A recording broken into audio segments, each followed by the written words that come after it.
tous et bienvenue à votre rendez-vous des légendes historiques. Aujourd'hui, nous sommes sur les traces d'une étoile oubliée du football africain qui a fait briller le football français. Il s'agit du Marocain Larbi Ben Barek.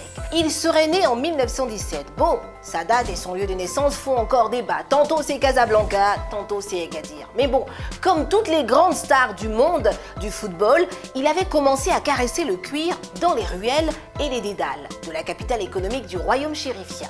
Larbi Ben Barek débarquait, lui, dans la cité phocéenne, incognito, descendant de la cale du bateau pour rejoindre le quai.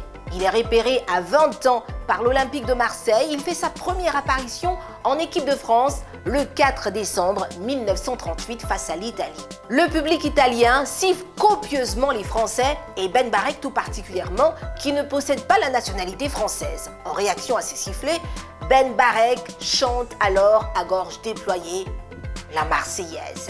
Cette réaction qui a fait le buzz lui a été plutôt bénéfique puisqu'il a finalement été totalement adopté par tous les supporters du Club France qui le connaissaient très peu jusque-là. Surnommé la perle noire de Casablanca, Larbi Ben Barek a été un attaquant exceptionnel, un remarquable athlète aux abdos impressionnants, d'une rare simplicité, d'une immense gentillesse. Il a incarné le football à l'état pur dans ce que ce sport peut proposer de beau et de joyeux. Doté d'une technique hors du commun, certains parlent d'un mélange de Zidane et de Mbappé, d'autres vous diront qu'il y a un peu de Ben Barek chez Mbappé. En 1949, l'Atlético de Madrid, à la faveur d'une tournée à Paris et Reims, tombe sous le charme du joyau marocain. Celui-ci devient le transfert le plus onéreux de l'époque, 17 millions de francs. Chez les Colchoneros, il gagne un nouveau surnom, le pied de Dieu, et il rafle 2 fois la Liga. S'il ne compte au total que 17 sélections en équipe de France pour 3 buts, il reste le joueur détenteur de la plus longue carrière en bleu. 15 ans et 10 mois séparent sa première sélection le 4 décembre 1938 à Naples de la dernière le 16 octobre 1954 face à l'Allemagne, championne du monde. Pendant près de 2 décennies, il subjugua les foules par sa détente de félin, son habileté de passe et ses dribbles incomparables.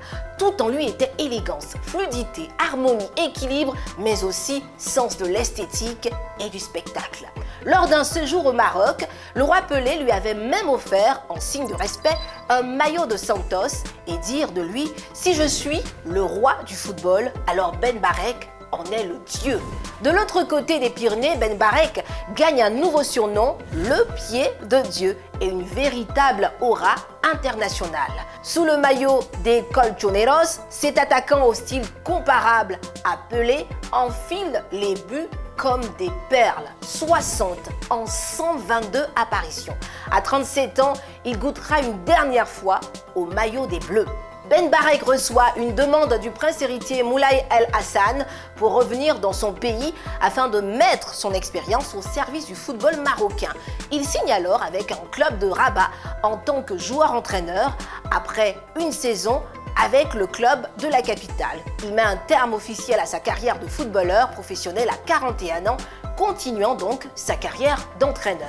La première star du foot en France est décédée dans la solitude le 16 septembre 1992. Son corps n'est découvert que 3 jours après sa mort. Le 8 juin 1998, à Paris, la FIFA lui décerne à titre posthume la médaille de l'Ordre du Mérite et le roi Hassan II lui rend hommage en renommant le stade Philippe en stade Larbi Ben Barek. Le président français Emmanuel Macron avait émis le souhait d'honorer des personnalités issues des Outre-mer, des anciennes colonies ou de l'immigration à travers des noms de rues et de bâtiments publics. Parmi eux, des sportifs qui ont marqué l'histoire, comme le Marocain Larbi Ben Barek. Voilà, je vous retrouve la semaine prochaine sur les traces d'une autre légende historique. Bye bye!